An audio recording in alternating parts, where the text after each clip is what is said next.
Buenas noches. Gustavo Cerati tenía una canción que se llamaba Ruido Blanco. Ruido vacío, podríamos decir, para intentar explicar qué pasa en la realidad política argentina.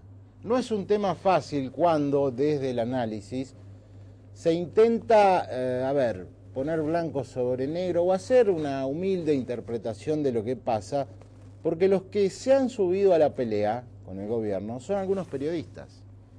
Y cuando hay periodistas en el medio, todo se pierde la naturalidad, pierde la calidad per se que tiene el análisis político. ¿Qué vamos a estar hablando de lo que dice Morales Solá y lo que dijo Castro y lo que dijo Magdalena? Son colegas, pero creo que han entrado a jugar al terreno que más le conviene a Kirchner. Kirchner es un especialista en jugar en el barro.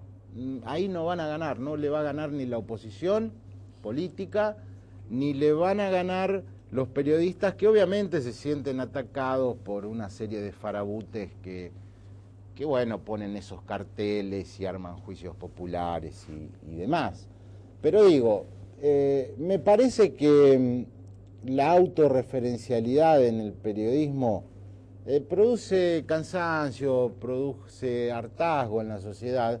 Uno es también sujeto de crítica, aunque no le guste, porque está ocupando un espacio público, porque está brindando opinión. Entonces, me resisto, insisto, a hablar de esta cuestión porque no me gusta, porque no me llega y porque algunos de los personajes en disputa hace 2 años iban a la Quinta de Olivos, manejaban la información en cadena y uno siempre trató de mantener la misma posición. Ahora bien, decía John Lennon, la vida es lo que pasa mientras estás ocupado haciendo otras cosas.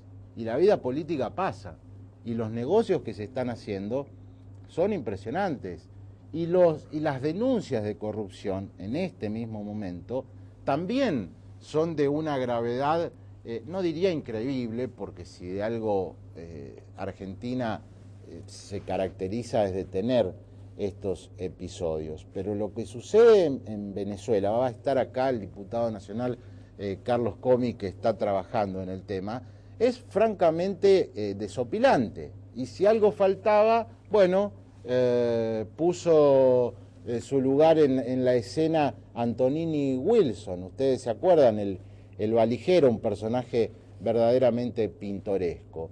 Y mientras esto sucede, los políticos están tratando de establecer alianzas, de sentarse a dialogar, de ver qué pasa respecto al futuro turno electoral, que dicen todos, bueno, es dentro de una eternidad. No, la eternidad en política no existe, y menos cuando en 1 año y medio se elige desde presidente de la nación hasta el último concejal. Y para los santafesinos que nos están mirando, les digo, dentro de 1 año ya van a estar pensando en las elecciones primarias de julio, y en agosto van a estar las primarias a presidente, y en septiembre van a estar las elecciones generales en la provincia, y en octubre las elecciones generales a presidente y vice, y 30 días después el balotaje. Es decir, la gestión propiamente dicha va a terminar en este 2010. El año próximo se va a gobernar para ganar elecciones, y cuando se gobierna para ganar elecciones, todos sabemos lo que pasa: aumenta el déficit y sube la inflación. De estas cuestiones y de otras vamos a hablar tras la primera pausa con el diputado nacional Carlos Comi. Entonces estamos con el diputado nacional Carlos Comi. Bienvenido, Carlos. ¿Qué tal? Buenas noches. ¿Cómo va, Mauricio? Bien, sabemos que estás trabajando y mucho en el tema de las denuncias de corrupción con Venezuela, pero hay como casi siempre, ¿no? De un lado se denuncian cosas gravísimas y del lado del gobierno dicen todo es un blef. De acuerdo a lo que pudiste acceder, ¿qué es lo que pasó y en qué estamos? Sí, la verdad que la declaración de Fernández como funcionario. Después, bueno, Rossi ha dicho algo, no tienen pruebas. Ya ni lo niegan, dicen, no tienen pruebas, o es un blef. Da que hablar, ¿no? Porque estamos hablando de una operación que podríamos hablar entre 100 o hasta 300 millones de dólares de coimas, por el volumen que se comerció en estos años y por la comisión que todo el mundo reconoce que se pagaba. Para mí los hechos están bastante probados. O sea, recordemos cómo es el itinerario, ¿no? Argentina le compra fuel oil a Venezuela, que hoy todo el mundo está diciendo que no hace falta, que es de mala calidad. Recién hay una nota de La Peña en alguno de los portales de internet diciendo que además que es contaminante, que le advirtieron esto al gobierno. Igual se ha venido a comprar a lo largo de todos estos años, fuel oil con azufre, malo, de baja calidad. Argentina deposita la plata en un fideicomiso en Nueva York que manejan conjuntamente ambos gobiernos. Con ese dinero, a su vez, el gobierno de Chávez compra productos, básicamente maquinaria agrícola y productos primarios y algunos otros bienes a la Argentina. Y ahí en esta relación entre estados aparece esta intermediaria, Palmat Internacional, luego le da lugar a otras sociedades anónimas, Madero Trading en una parte, y Palmat cambia de sede de Miami a Panamá a lo largo de estos años, pero que básicamente cobra un 15%. Un 15% por un negocio que ya está hecho, que ya se pusieron de acuerdo las partes y que, no tiene mucho sentido, ¿no? Hoy el ministro del Interior, Randazzo, dice, yo no veo que nadie... Nunca me enteré que alguien le diera una boleta por la coima. Y la verdad que justamente esa es la estrategia, nos parece, ¿no? Que darle a esto una pantalla de legalidad para poder decir si hay una empresa en el medio, si es una empresa reconocida, no estamos hablando de coima, estamos hablando de servicios. El tema es que no hubo ni servicio preventa ni postventa. Y esto lo hemos hablado, no solamente en nuestra opinión, sino que lo hemos hablado con el fiscal de la causa, con el doctor Policita. Estos son los hechos, ¿no? Pero no es que tampoco lo decimos nosotros. Esto a su vez, Alberto Sadous, que era embajador argentino en Venezuela en la primera parte de este convenio, luego el gobierno lo reemplazó, lo advirtió públicamente en aquel momento al entonces canciller Rafael Bielsa, que me parece que más allá que ahora ha empezado a hacer algunas declaraciones, tiene mucho para decir. Sí, Bielsa dice que le comunicó a Kirchner y que Kirchner no hizo nada. No sé si será eximente de responsabilidad si esto termina realmente en una condena a los responsables si se comprueba que existieron coimas. Pero Bielsa lo sabía, se lo comunicó el embajador, no el empleado del estacionamiento de la embajada, el embajador argentino en Venezuela. A su vez todo esto lo ratificó en sede judicial y a su vez había actuaciones que también Mondino, el ex defensor del pueblo, debiera explicarnos, ¿no? ¿Por qué la tuvo 2 años o más en la Defensoría del Pueblo? Cuando él estaba, ahora cuando se fue, habían quedado allí, que salen a la luz por estas denuncias de empresarios de la provincia de Santa Fe que dicen sí, para vender era buen negocio, porque además se cobraba el 30% inmediatamente, había mucha venta, mucha cantidad, pero para vender sí o sí te mandaban a arreglar con este Palmate Internacional, tenías que firmar con ellos este convenio por el cual el 15% del contrato se lo llevaban ellos. Estos son hechos absolutamente claros. En el medio, como vos bien decías, aparece la valija de Antonini Wilson de aquellos años, del 2007, si no me equivoco, con una cantidad de dólares que venían. Él declaró en sede... Y con protagonistas similares, Uberti. Y además pegado a Uberti, y además con un Claudio Uberti que era director de Locovi, y que Locovi es el órgano de control en las concesiones viales, que a su vez era una especie de embajador plenipotenciario en Venezuela en las sombras. Ayer hubo algunas afirmaciones en diarios que había una oficina especialmente montada en Caracas para atender estos negocios, con testimonios del lado venezolano y del lado argentino, la declaración también de Antonini Wilson contando estas cuestiones. La verdad es que son muchos los hechos que atan toda esta cuestión y que ya no se trata, por algo... Yo quiero destacar al juez, ¿no? Que está actuando muy bien. Por algo tanto el juez como el fiscal han avanzado mucho en esta causa. No son tantas las pruebas que la verdad que y del gobierno ¿qué responde? O que no lo pueden demostrar, o debido le echa la culpa a Sadous, diciéndole que él fue en realidad un parte del intento de golpe a Chávez, cuando Sadous, a quien no conozco, pero objetivamente llegó 6 o 7 meses después a Venezuela, y cuando Kirchner no era tan amigo de de Chávez todavía organizó una reunión con la oposición porque se lo pidió la Cancillería. La verdad que son excusas muy banales, muy simples, y hay mucho más para aclarar. Por eso nosotros volvemos a insistir, le pedimos especialmente, le pido especialmente a los empresarios de Santa Fe que hayan sido inducidos a contratar los servicios de esta consultora, lo hayan hecho, se hayan negado, que por favor se presenten a declarar en el juzgado del doctor Ercolini en Comodoro Pi, en la capital federal.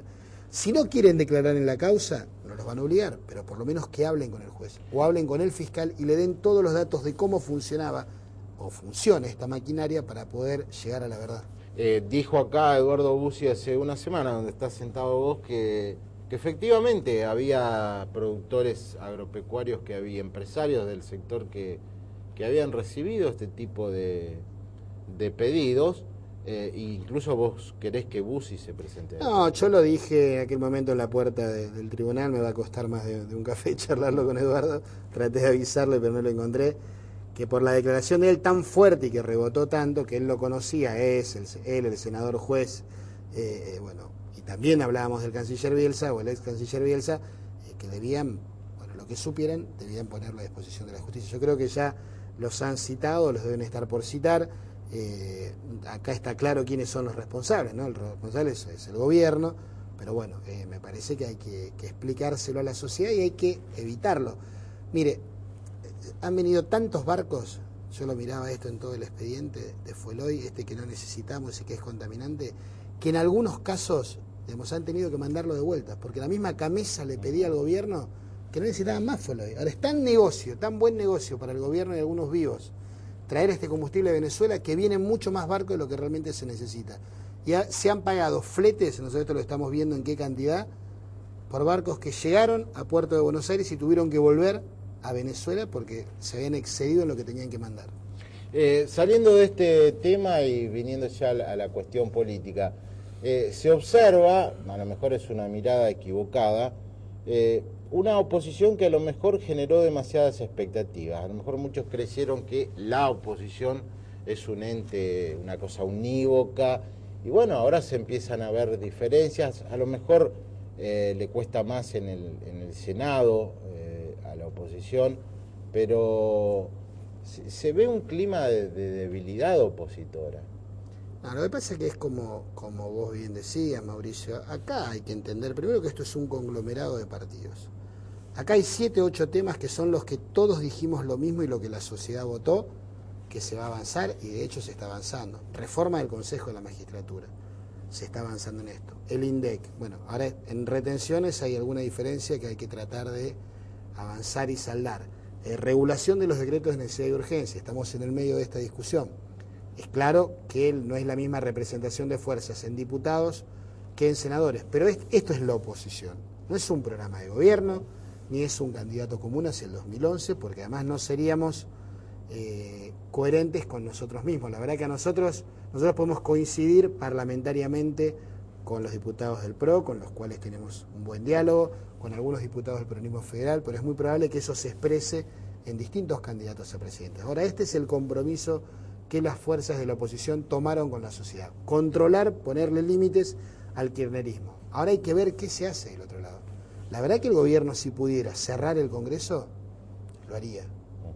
No digo esto en términos de cuestión institucional, pero que no saliera nada y estar todo el año en esta discusión, quién tiene la culpa, la tienen ustedes o nosotros, lo haría. Ese es el mejor negocio. Cada semana, como la semana pasada, que se pierde, y esto hace que se atrasen un montón de temas que tienen dictámenes de comisión, ya y que se va avanzando con las dificultades, pero que se va avanzando, bueno, es un triunfo del gobierno.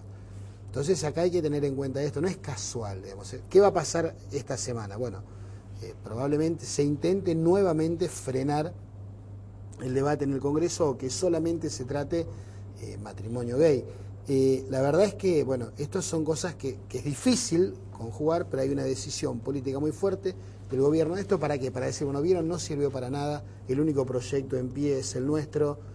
Bueno, y la verdad que esto es malo para el país, ¿no? Si se consolida este modelo de saqueo de las finanzas públicas, de corrupción generalizada, de violencia institucional hacia los actores que piensan distinto, de presión a los periodistas, a la justicia, bueno, esto que es kirchnerismo puro, la verdad que es muy malo para todos. Nosotros estamos dando la batalla como coalición cívica, creo que haciendo lo que hay que hacer. En el medio tenés actores que, bueno, son un poco hipócritas. Lo de Vilmi Barri y Sabatella, la verdad que la semana pasada dio asco, porque podés tener una posición, uno la puede coincidir o no, lo que no podés es engañar a un montón de gente adentro y afuera del Congreso descaradamente. Entraron 2 minutos después con cara de enojados porque se levantaba la sesión cuando habían estado atrás de una cortina esperando que la sesión fracasara. Entonces tenés esos actores también que supuestamente están del lado del progresismo, entre comillas, y son aliados incondicionales del gobierno para lo que haya que hacer. Entonces, bueno, tiene estas dificultades. Pero me parece que igual con esta, en el barro, como decías en la introducción, y bueno, si hay que estar en el barro, nos embarraremos, pero vamos a ir avanzando en esta agenda común de temas que me parece que todos coincidimos. Viniendo a Santa Fe, recuerdo la última expresión de Elisa Carrió respecto a, en este caso, al intendente de Rosario, fue la gestión es malísima. ¿Coincidís con Carrió? Y, a ver, ¿cuáles son las perspectivas que tiene el área y la coalición cívica para el 2011, en la provincia y en la ciudad? Nosotros somos claramente la fuerza que más ha crecido al interior del Frente Progresista. El ARI, ahora la coalición cívica, ARI es lo mismo, nació en Rosario y Santa Fe alrededor de la figura de Lilita y de los grandes triunfos electorales que ha tenido. Ahora estamos en 80 localidades, estamos desarrollando un verdadero partido provincial, cuando otros partidos que han sido protagonistas en la provincia es como que se han ido extinguiendo. Somos muy optimistas y creemos que tenemos un lugar ganado a futuro muy importante de protagonismo, bueno, en todas las circunstancias, ¿no? En el Frente Progresista y en las elecciones. Así que en eso vamos a ser parte de lo que es el futuro de Santa Fe, ahora, y de Rosario. Pero bueno, en relación a la gestión del intendente Lifchit, la verdad que ha tenido muchos problemas. Esta segunda gestión ha tenido muchos problemas, no es permeable, muchas veces a iniciativas que le hemos acercado. Mi caso como concejal he tenido algunas diferencias, porque en muchos casos realmente uno con la mejor buena voluntad acercaba propuestas superadoras y a veces porque vienen de otro lado había una cierta renuencia a tomarlas. Y bueno, me parece que ahora está con dificultades, ojalá pueda reconciliarse con la sociedad, ¿no? Pero nos parece que bueno, que tiene algunas cuestiones que deberá cambiar, porque toda gestión siempre debe escuchar lo que es la opinión pública, el humor social, lo que dice la gente en la calle. Estuvimos entonces con Carlos Comi, gracias Carlos, hablando de temas importantes, el tema de Venezuela, el tema de cómo vive la oposición en el Congreso de la Nación y la cuestión política en la ciudad de Rosario y en la ciudad de Santa Fe. Tras el corte, sentado aquí, el concejal Jorge Boazo. Volvemos. Estamos con el concejal Jorge Boazo. Bienvenido, concejal. ¿Qué tal, Mauricio? Un gusto. La primera pregunta que tiene que ver con cuestiones... Ya, después vamos a hablar largo de política, pero digo, falta 1 año y medio para que haya elecciones a intendente. Apenas, ¿no? ¿Cómo está la ciudad? Bueno, yo coincido un poco con lo que decía Carlos en el bloque anterior. La ciudad está abandonada, está a la buena de Dios. Es una ciudad en donde reina la anarquía, donde cada uno hace lo que quiere y no existe una autoridad que le imponga a aquel que no cumple con los deberes de ciudadano. No hay sanción alguna, es decir, es una ciudad abandonada. Es una ciudad donde... vengo de un programa donde estuvimos abordando el tema de los accidentes de tránsito, donde hay 100 esquinas más peligrosas, son las mismas esquinas que hace 1 año y medio y ninguna acción se tomó para minimizar este flagelo. Y así en todo, ¿no? No hay una... Yo hace mucho tiempo que vengo diciendo que no se les cae ninguna idea a esta administración. ¿Qué significa que no se les cae ninguna idea? Que no hay propuestas superadoras a las problemáticas hoy existentes en la ciudad de Rosario. Se va siempre la saga de los acontecimientos y hoy ni siquiera por detrás de los acontecimientos, porque ya esos acontecimientos están tan lejos que ni siquiera los alcanza. Entonces me da la impresión de que es una administración que está tratando de hacer los deberes como puede en el último año, año y medio de gestión. Cuanto tema abordes, hay falencias. Los barrios están totalmente abandonados a la buena de Dios.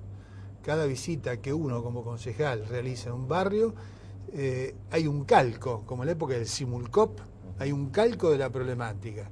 Llegás en los lugares, bueno, donde faltan pavimento, cloacas, es uno de los primeros casos, uno de los primeros temas. Ahora, conjuntamente con la inseguridad. Algunos barrios empiezan con la inseguridad, siguen con la falta de cloacas y pavimentos, otros directamente empiezan y terminan con la inseguridad.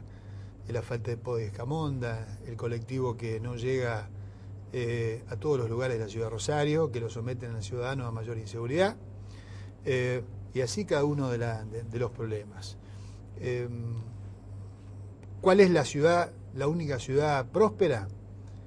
Es aquella que depende del esfuerzo privado. Aquella gran ciudad de las inmobiliarias, cuando digo inmobiliaria en el buen sentido de la palabra, o de los inversores. La burbuja inmobiliaria, decía un amigo. La burbuja inmobiliaria, que es aquella ciudad a la cual llevas a un amigo o un pariente que viene a Rosario a visitarla. Cuando viene este pariente por 2 o 3 días, ¿qué haces? Agarrás el auto y lo llevas todo por la costa.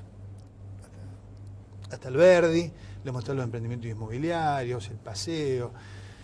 Y por supuesto omitís llevarlo al interior de Rosario, aquel que tiene situaciones realmente, en algunos casos, infrahumanas, como las 200.000 personas que viven en villas de emergencia. Yo lo que noto, interrumpo en esto, es que lo que ha cambiado es que ya muchos sectores de clase media que viven en el centro se quejan también de otras cuestiones no tan a lo mejor graves como la que mencionaba, pero por ejemplo el tema de los trapitos, el tema, bueno, el transporte ha sido una cosa histórica. Pozos, cráteres, claro, en las calles y en las veredas. Y creo que a veces Lifchit, corríjame si me equivoco, está pagando también a lo mejor injustamente algún costo por el tema de la inseguridad que le corresponde a la provincia, ¿o no? Yo vengo sosteniendo hace mucho tiempo que hay una responsabilidad concurrente. Hoy los funcionarios encargados de la seguridad han sido sus empleados, han dependido de él, el caso de Girardi. El intendente de la segunda ciudad de la República, que se precie de tal, no puede desentenderse de la seguridad. Lo que pasa es que esta administración ideológicamente siempre se desentendió, siempre. Creó una guardia urbana que es un cuerpo de superinspectores para labrar actas, pero no una fuerza que coadyuve a minimizar este flagelo que es la inseguridad de Rosario. Es una cuestión ideológica. Vos lo escuchás hablar a Font y hace un discurso ideológico de la seguridad. Quique Font. Quique Font. Respetable, para escuchar, pero que mientras él realiza ese discurso, todos los días matan a alguien, hieren a alguien y van a los bienes de la gente. En este marco, propuestas como la que hizo el tema de las motos, ¿cómo cae en la sociedad? Porque a veces hay un sector que lo toma con hilaridad, después vemos que en Buenos Aires se copia la cuestión. ¿Cuál fue el objetivo de plantear eso? El 70% de la gente en las encuestas han sido favorables a una medida. Diario La Capital, en la encuesta que realizó de motu propio, salió el 66% en favor de esta medida. Hay un sector de pseudo-izquierda, yo digo pseudo-izquierda porque no le alcanza ni siquiera para ser una verdadera izquierda, le ha criticado la medida, bastardeándola, chicaneándola. Ejemplo. Pobre es una medida contra los pobres, aquel que va con la moto con un acompañante a trabajar al centro. No tenía ningún prejuicio el que venía a trabajar con la moto al centro, porque lo único que tenía que hacer el acompañante, así como cuando venía en colectivo se baja en San Lorenzo o en San Luis, hace exactamente lo mismo. Y caminar una cuadra, media cuadra o una cuadra y media, en el peor de los casos, si trabajaba en la peatonal. Cuando se quiere chicañar o bastardear una medida, empiezan los argumentos más insólitos. Además, es un argumento que en mi lógica, no en mi lógica, en la lógica, implica de que los que criminalizaban la pobreza eran quienes hacían este análisis. Porque si decían que yo proponía una medida para criminalizar la pobreza, ergo estaban diciendo de que los motochorros provienen de la clase baja, y no es así. Entonces, a ver, era una medida transitoria, no es una medida, mi sueño no es una ciudad donde tengamos que implementar este tipo de medidas, es una medida transitoria para coadyuvar con la policía para mitigar el flagelo que también son las salideras bancarias. ¿Por qué? Porque el 90% de las transacciones financieras, no todas, porque en los barrios también hay bancos, pero el 90% está en la City de Rosario, que es el microcentro. Entonces, permitir que ingresen solamente las motos con una persona y el acompañante se baje una cuadra antes, una cuadra y media, era una contribución que se le pedía a la gran y linda familia de motoqueros que realice esta contribución para mitigar este flagelo. Mal interpretado, y hubo algunos que otros comunicadores sociales que la exprofeso, la bastardeaban como diciendo se quieren prohibir que las motos ingresen al centro. No es así. Nadie quería prohibir que las motos ingresen al centro. La casualidad nos dio una gran sorpresa. A los 5 días, Macri, jefe del gobierno de Buenos Aires, propuso exactamente lo mismo. Digo, no había un solo loco, por lo menos éramos dos, y dos que representaban 6 millones de personas, ¿no? Al escucharlo a usted uno dice, bueno, Rosario está muy mal, y se preguntará a alguien, ¿y por qué sigue ganando el socialismo? Hasta ahora, por ahora. Bueno, van 20 años. En las últimas elecciones le fue muy mal. Pero van 20 años de muy gobierno. Mal. Creo que la gente se va desencantando de a poco. De a poco, no es un desencantamiento producto de un hecho rupturista o impactante, sino que el desencantamiento viene constante y paulatinamente. Y además también por defecto de la oposición, un poco como a nivel nacional, ¿no? Nunca hay que echarle la culpa solamente al oficialismo, sino que la oposición no hemos tenido la fortaleza que debíamos tener, ¿no? Fortaleza en todo sentido. Por eso yo vengo pugnando desde hace mucho tiempo, una época muy en soledad, ¿no? Muy en soledad, la época de los galeones, que la Unión Cívica Radical, un partido desde más de 100 años, tenía que reestructurarse, redimensionarse, reinventarse con las mismas bases de principios históricos. Pero que la Unión Cívica Radical no podía ser un apéndice del socialismo. Un apéndice en todo sentido, ¿no? No hay ni coalición de gobierno. Cuando hablan a nivel nacional, en cualquier medio, hablan del gobierno socialista de la provincia de Santa Fe, del gobierno de Wiener. ¿Cuándo? ¿En qué medio? Cuando se refieren a Santa Fe, hablan el gobierno de coalición o el gobierno socialista radical. En ninguno. Bueno, terminan siendo unos apéndices. Comi representó también un partido que hasta no hace mucho tiempo, hasta la última elección, terminó siendo apéndice también del socialismo, porque un integrante de su partido, el ARI, integró una de las listas, o la lista del socialismo, así que hizo el socialismo, la de siempre, termina comprando siglas, incorporando individuos, un individuo del ARI, entonces decía que estaba el ARI. Del otro lado había otra lista del ARI. Incorporó uno del PDP y decía que estaba el PDP, y había después 2 listas por fuera del PDP, y hacía también con un radical, y dijeron que el radicalismo estaba, mientras nosotros con la lista 3, Unión Cívica Radical, después de 16 años nos presentamos con una opción y con una alternativa que supo obtener nada más y nada menos que 70.000 votos, primera vez después de tanto tiempo. Entonces, resumo, también hay errores de la oposición, ¿eh? Y un peronismo que tiene sus cuitas, ¿no? Que tiene sus desintegraciones o sus internas, que bueno, que allá ellos, no quiero analizarlos porque soy respetuoso de las internas de otros partidos, así que en su momento lo discutiremos. De política, si va a ser candidato a gobernador o intendente, hablamos después del corte. A ver, para hablar del tema político en Santa Fe, yo hablo con algunos radicales, entre los que está Boazo, y me dicen, vamos a pelear porque el próximo candidato a gobernador sea radical. Hablo con algunos socialistas que no me autorizan a revelar su nombre, son las fuentes que siempre citamos los periodistas, off the record, y dicen, no, los radicales al final no van a ir por todo, van a terminar negociando más ministerios. Y agregan, porque es verdad, y creo que acá cambia la realidad, este es un gabinete binerista y tenemos que compartir más con los socios. Por lo cual hay una doble lectura. Una, que los socialistas dicen, no, el candidato a gobernador también va a ser nuestro, pero admiten que algo está pasando, porque se avienen a una discusión sobre el resto del gabinete. Engaña pichanga, vulgarmente se dice engaña pichanga. Los socialistas que sostienen lo que usted está diciendo, que no lo pongo en duda, están acostumbrados a manejar a algunos radicales con esa postura. Y además también es un deseo, sí, es un reflejo, ya hay que ir al análisis psicológico, psicoanalítico, es un deseo.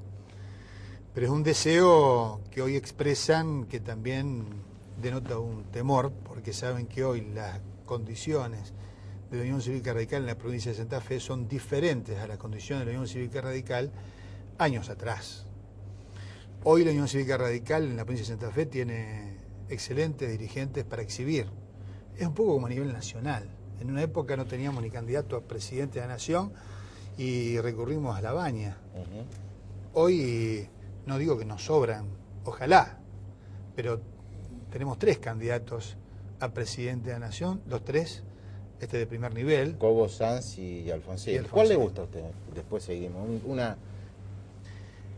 A mí me gusta mucho, es decir, yo creo que los 3 son honorables, los 3 están capacitados. A mí me gusta mucho Ernesto Sanz, ¿no? Es el preferido de los dirigentes, Alfonsín el del partido y Cobo el de los independientes. Claro, pero yo creo que se pueden complementar, se pueden integrar. Alfonsín puede ser también un muy buen candidato a gobernador de la provincia de Buenos Aires. Ernesto Sanz es un tipo... Tengo la sensación que es un estadista. Sanz. Sí, una sensación que es un estadista, no es un demagogo, es una persona que en cada una de las actuaciones en el Senado se ha destacado, y se ha destacado con solvencia, con conocimiento, con razonabilidad, con cordura y con valentía. Y volviendo a Santa Fe. Y a nivel de Santa Fe, así como tenemos a nivel nacional 3 candidatos a presidente, u otro, también hay, está el intendente Barleta, Gino Barleta, que ha demostrado, primero ha demostrado que es posible ganar la ciudad de Santa Fe, corazón medio del peronismo, ¿no? Y que además en su gestión, también con escasos recursos como Rosario, pero que sabe destacarse con ideas. Y sumamos Carlos Torres en Filmat, en todo nuestro cordón, Raimundo en San Lorenzo, Varela en Capitán Bermúdez, Juvenal Rimini en Funes, Majuan en San José de la Esquina. Es decir, hay una cantidad, 15 intendentes en la provincia de Santa Fe de radicalismo, más de 100 presidentes comunales, más de 100 concejales en la provincia, que están demostrando que son eficientes en la gestión, que no le temen el poder. Esto es muy bueno lo que dijo el presidente del partido, Ernesto Sanz, ¿no? Queremos el poder, no le tememos el poder y lo sabemos ejercer. Así que ese viejo latillo, el radicalismo, solamente sabemos ser oposición, estamos demostrando y vamos a demostrar con esta camada de dirigentes que no es así. Y en Santa Fe ocurre lo mismo. Yo creo que ha llegado el momento que en una verdadera coalición, uno de los socios del socialismo, mayoritario, socio mayoritario, el otro es minoritario, dé un paso al costado, acompañe en esta circunstancia a los excelentes dirigentes radicales que han sabido votos conseguir y que ante el desgaste de las administraciones, tanto a nivel provincial como en los niveles locales, bueno, le den paso a estos radicales que quieren ejercer su espacio, su lugar, que vienen con ideas, que se nos cae una idea, que se nos caen muchas ideas, incluso que cuando supimos ser opositores no pusimos obstáculos, siempre dijimos que no, pero siempre con la alternativa, ¿no? Siempre con la propuesta alternativa. Por lo tanto, me parece que el radicalismo está en una situación de enfrentar en una interna dentro del frente, si subsiste el Frente Progresista y si no subsiste con Lista 3. Va a depender, por supuesto, de la estructura. Usted me va a preguntar de qué depende de la conformación de la coalición o alianza a nivel nacional. No me cabe ninguna duda de que si el socialismo no integra la alianza a nivel nacional, no va a haber Frente Progresista en la provincia de Santa Fe. Y en el Frente Progresista de la provincia de Santa Fe, las bases deben ser diametralmente opuestas a las existentes. Entonces, ahí tienen que...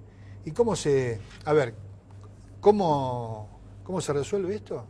Participando de la interna. Hay una ley interna abierta, simultánea y obligatoria, que cada partido presente sus candidatos, desde el candidato a gobernador hacia abajo, hasta el último candidato a intendente, el último candidato a concejal de los distritos, y que se dispute. Ahora, ahí hay algo que me decía Barletta, yo francamente no lo sabía, que no se pueden cruzar las fórmulas, es decir, se presenta una fórmula radical contra una fórmula socialista en la interna abierta. Si gana la radical, después no puede haber un candidato a vice socialista o viceversa. En principio no, ese es el espíritu de la interna. También la interna diría de que las internas deberían ser de partidos y no de frentes. Sin embargo, hoy se convirtieron no internas abiertas de partidos políticos, sino de frentes políticos. Pero es así, porque de lo contrario va a ser muy difícil la resolución de los casos, ¿no? Y en última instancia, si hay que consensuar alguna fórmula de gobernador y vice, el gobernador tiene que ser de la Unión Cívica Radical. No creo, conociendo al socialismo y a muchos de sus integrantes, que traguen esa píldora, porque para ellos es una píldora. Yo más de una vez me di cuenta que somos una píldora para ellos. Somos una píldora. ¿Y en el radicalismo hay voluntad para hacer esto o es un gesto aislado de Guaso que pide ir a interna? No, aislado no. Yo sigo consecuente en la misma postura y decimos desde nuestros movimientos y agrupaciones que vamos a competir en la ciudad de Rosario. Pero aquí que ya 5 departamentos del norte se expidieron en ese sentido. La ciudad de Santa Fe, con todo lo que implica el grupo del intendente Barletta, se expidieron en ese sentido. Y dirigentes del sur de la provincia de Santa Fe, reunidos recientemente en Figuera, en el cual se encontraban diputados nacionales, senadores provinciales, intendentes y presidentes de comunas del sur de la provincia de Santa Fe, también, en la cual concurrí, es decir, que esto no es una versión en off, sino que he sido testigo, representante de Venado Tuerto, de los departamentos, son todos contestes en esta hipótesis. Y cuando hablamos con la gente, cuando caminamos por la calle, fundamentalmente aquellos que han participado directa e indirectamente en el radicalismo, nos lo piden, no a gritos, es como una exigencia. Viejo, si no hacemos una opción de la Unión Cívica Radical en conjunción con los independientes, nos vamos por otro lado, hacemos otra cosa. Pero notamos un fastidio hacia la administración socialista. Un fastidio. Es decir, un fastidio que viene del maltrato de los últimos años. Si el maltrato que ha tenido el socialismo con sus aliados es preocupante.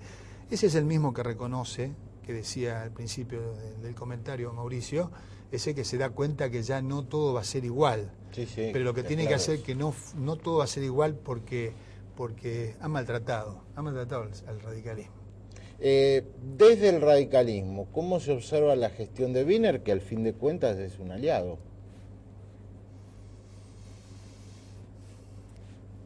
A ver, ahí sí me hago cargo de mi opinión. También es como que tengo la sensación que se le pasaron los 100 días. Yo siempre sostengo de que las administraciones tienen 100 días para marcar su impronta, su sello. Y me parece que esos 100 días pasaron, esos 100 días no dejaron impronta, no dejaron sello, no dejaron surco, entonces ahora se navega a dos aguas, a la deriva. Propongo una reforma tributaria, esta reforma tributaria fracasó, me aprobaron otra y ahora vuelvo a la carga con otra reforma tributaria, que uno no sabe si es la misma reforma tributaria del principio o un mix. En una época dijeron no vamos a emitir títulos públicos ni bonos, otro día se dice vamos a emitir títulos y bonos pero para obras públicas, como es un vieja ordenanza de mi autoría del año 94, y ahora dicen no, vamos a emitir bonos y títulos públicos para pagar deuda, que es decir, el título público es un elemento valioso en los países europeos y las ciudades en Norteamérica para conseguir fondos extrapresupuestarios para financiar obra pública, pero no para pagar deuda. Es muy costoso, es como emitir títulos públicos para pagarle deuda a los jubilados. No, esas deudas se debe recurrir a los recursos genuinos. Y los títulos públicos, que es nada más y nada menos que la emisión de un bono representativo de una deuda que uno le pide a la gente, si présteme plata, yo se lo acredito con el título público tiene garantía del erario, va a estar calificado, pero ese dinero, esa plata, una vez lo hizo en la ciudad de Mar del Plata, esa plata va a ir a tal obra pública, a tal relocalización de emergencia, o directamente a terminar con las cloacas de la ciudad de Rosario. Y a pavimentar todas las calles. Para eso sí yo, intendente, emitiría un título público. Transparente, emite un título público para conseguir fondos, para terminar con las calles de tierra, para que todos tengan desagües cloacales, pero no para pagar deuda. Entonces, hay toda una... Me parece que se le pasaron los 100 días. Jorge Boazo, nos queda un 2010 cargado de política y ni hablar del 2011, así que volveremos a tenerlo por aquí. Para mí va a ser un gusto y muchas gracias nuevamente por invitar. Estuvo con nosotros hablando en extenso y en profundidad Jorge Boazo. El último corte y las conclusiones del programa. Creo que tuvimos un programa interesante, escuchando primero algunas puntualizaciones respecto de este caso de presuntas coimas entre Argentina y Venezuela, ¿no? Que algunos dicen los países se explican por los delitos que cometen sus gobernantes. Coima, corrupción en Argentina está en un lugar de privilegio, entre comillas, y no solamente por lo sucedido en este gobierno. Y después Boazo, que es, digamos, el que expresa con más sinceridad lo que están debatiendo los radicales. Los radicales se encuentran ante este marco, ¿no? Tienen dos candidatos al menos a presidente con chances, uno es Julio Cobos y el otro es Ricardo Alfonsín, y ven que en Santa Fe, después de los 4 años de gobierno del Frente Progresista con Hermes Wiener, esta vez les toca a ellos. Pero esto que piensa Boazo, hay que ver cómo llega al interior profundo del Partido Radical. Y ahí es donde el socialismo está operando. El socialismo dice, bueno, no, Barletta no puede ser el candidato a gobernador porque tiene que gobernar por otro periodo Santa Fe, de lo contrario gana el peronismo y otro candidato el radicalismo no tiene. Entonces, bueno, será una discusión que va a consumir todo este año y buena parte del próximo, antes de que diluciden unos y otros si va a haber internas. Por acá pasan todas las referencias provinciales. Barletta dijo que prefería negociar, Giustiniani dijo que prefería, que le gustaría ir internas para movilizar a las estructuras, y Lifchitz dijo habría que negociar en vez de desgastarnos en esto. Pero bueno, de estas cosas se va a hablar este año y el próximo, y cuando usted dice, uy, pero mirá de qué están hablando los políticos, cuidado, el año que viene, en julio, usted, televidente, va a tener que ir a votar en la primaria para ver quién quiere que sea el candidato a gobernador de cada partido, o el partido que usted elija. Después va a tener que ir a la interna abierta para elegir el presidente de la nación. Después va a tener que ir a elegir al candidato a gobernador, intendente, concejales y demás. Y después va a la presidencial y después va al balotaje. Es decir, como decía Vicentico, yo le avisé. Por otro lado, ¿qué hay de cierto, qué hay de viabilidad a esto que anunció Hermes Wiener en el inicio del año legislativo respecto al pedido de reforma constitucional? Nada. No va a salir ninguna reforma constitucional porque creo que el gobierno provincial demoró demasiado las acciones en el inicio, en esto coincido con Boazo. Esos 100 días que todo gobierno, donde todo gobierno lleva a la práctica su batería de proyectos, en Santa Fe no ocurrió. Me podrán decir, bueno, pero hay una realidad legislativa que impidió hacer eso porque el peronismo controla la Cámara de Senadores. Ustedes acuérdense cómo salió el peronismo de esas elecciones, perdiendo la provincia por primera vez en 24 años. Obey tenía que estar escondido porque sacó la ley de lemas, porque en realidad fue el último gobernador. Ahí tendría que haber cabalgado el socialismo, ahí le faltó acción política y ahora es muy tarde. Insisto en esto, falta 1 año y medio para que elijamos al próximo gobernador y ahora todo está teñido de política. Se nos terminó el programa, regresamos en 7 días en profundidad. Muchas gracias. No ves, por vos yo sigo estando acá. Me ves a la misma hora y